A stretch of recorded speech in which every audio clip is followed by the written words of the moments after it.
Sup Players, we are here with Asger. And what did you do today? I came in day 2 with Marincess. Awesome. Let's see the deck. Yeah. First off, we start with the heart of the deck, really. 3 blue tank. It's your Armageddon Knight of the deck, plus it lets you excavate when you link with it into water, so really important for the deck. So if you start with it, you can almost assure a full combo, honestly. 3 Seahorse. She does what blue tank doesn't. She helps you extend, plus also in case you have so you can spell some to a zone to water monster points to a Marincess. And in the graveyard, the turn hasn't sent to the graveyard, you can bench to summon a Marincess from hand. So it helps you a lot. You can also start a good turn with her, honestly. Okay.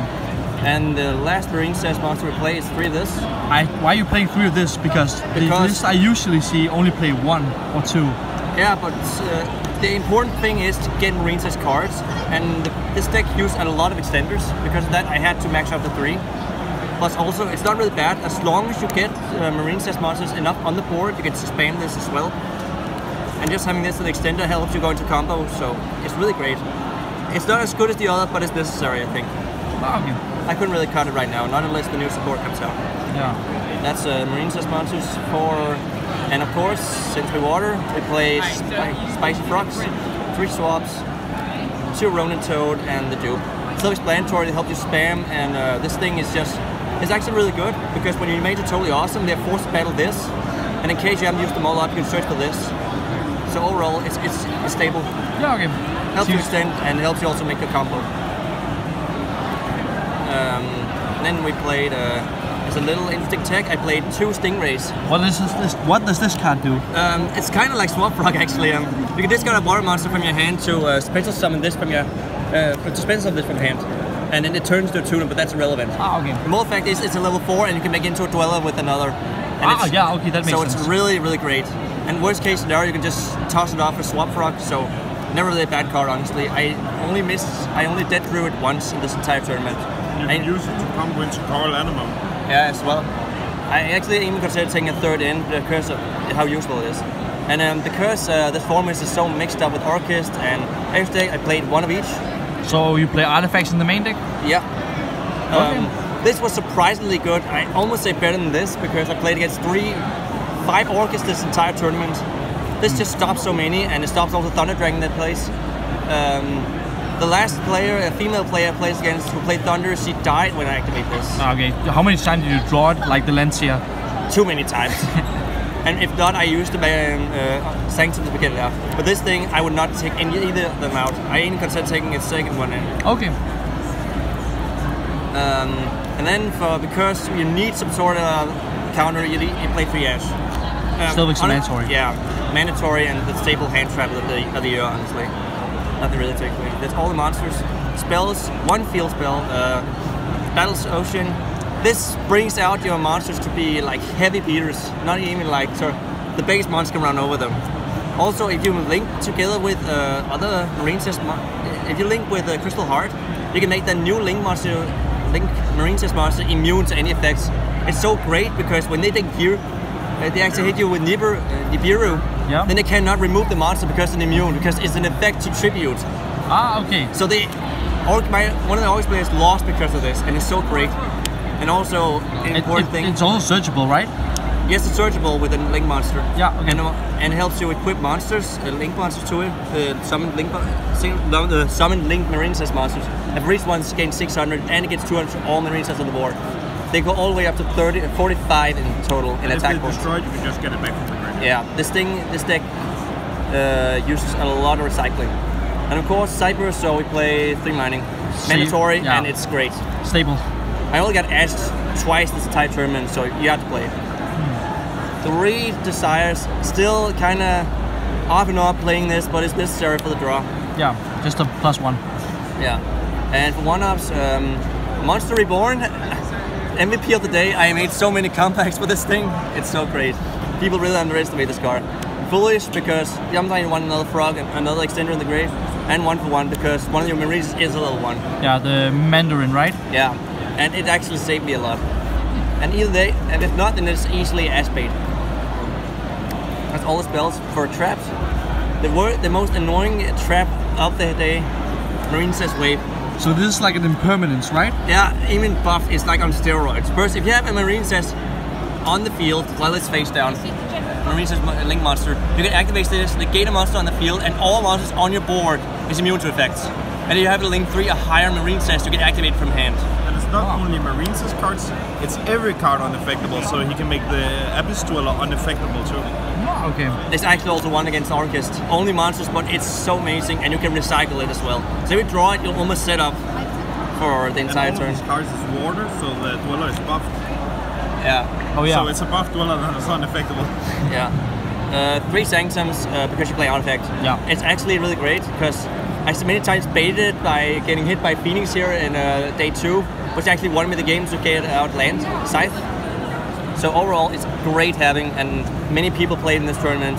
I got hit by myself too. Yeah. And Trap Trick.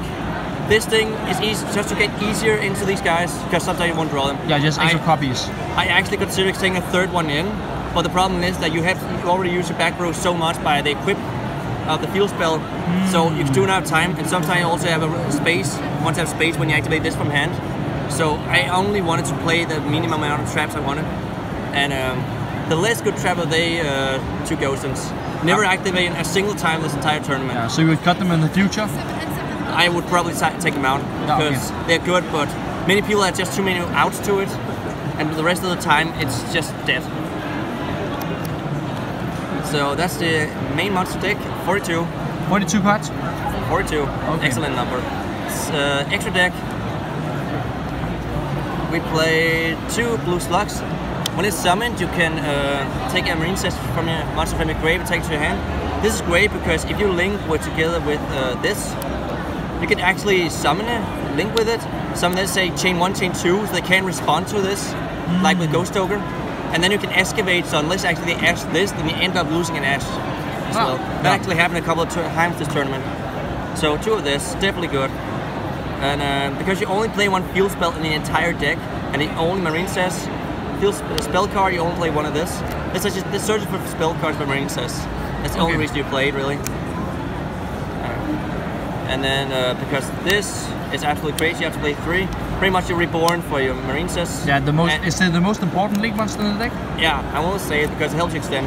Yeah. And when you set the grave, you can take a Marincess from the grave. The important thing about this is it doesn't need Marincess cards. It just needs water cards. Ah, so you can make it with the frogs and the stingray. Or just any other water monster. It's great. 3 of this, probably one of your stone walls of the deck. Yeah. It also helps you retrieve cards, there's Marincess when you grave to your hand, but it also prevents the attack by discarding Marincess. Okay. So it's really great. And then the biggest wall of the deck, this. In battle, it's impossible to beat it, because when it battles, you can summon one that is equipped and keep attacking, so you easily go for game. And when it's destroyed, you can summon Marincess from the grave, which is typically this one. Ah, okay. Really great. And Crystal Heart. So because when you use this, while field spell, the monster becomes immune. Once again, it's crazy when you do it, but it not came on that often, but it's necessary for the deck. And because the stables, we played the Phoenix, because back rows I hate. Unicorn as well, get rid of the annoying cards. And Abramax, I only made it twice this tournament, but you could play both if you want to. I just prefer this because it's easier to make, because you need that many materials.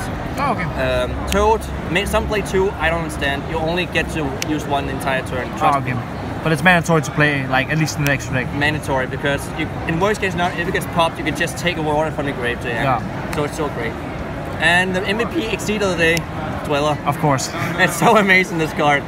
Not only does it stop the opponent's graveyard, but it pops up your opponent. I OTK'd someone with it because of this thing. It's so crazy. Oh yeah, because it also pumps up all your Marincess cards and stuff. Yeah, all waters. It's so amazing. For side, 3 Nibiru. Never got to use it at all. I sided in a couple of times. It would still be good side. I don't think I will take them out. 3 Kaiju, because also it's water, so in theory it would be good. In worst case scenario, you would dead draw them. But I only got to use it once, and it actually won me the game, so I'm kind of up and down. I want to check them out or not. Ah, okay. But they're water, so they're potentially good. So next we also have another one of each pair. So in case you want to go first and you want to make sure the opponent can't do anything, just side these in. I actually did that most of the tournament, and I won on it. Yeah, and in the Banish matchup, you can always side out the Lancia and put in the other side. Yeah, Lancia, once again, I drew too many times. MVP, hand trap of the day. Twin Twisters, I actually regret not maining these over a Ghost match. I might want to take these in instead, because they actually have not helped me a lot in this tournament. Won me against a true Draco player, and 3 evenly because gold second. Yeah. It's mandatory, I say, in this format. And the last card was Ghosten in case I was up against those Floodgate, those expand the boards. Okay, awesome. Well, you were that close. Yeah. Congrats with bubbling, I guess. Yeah, thank you. Yeah. Shout out to Sander from Frozen Card Game and all the others from Denmark that helped me train with this deck. All right, see you.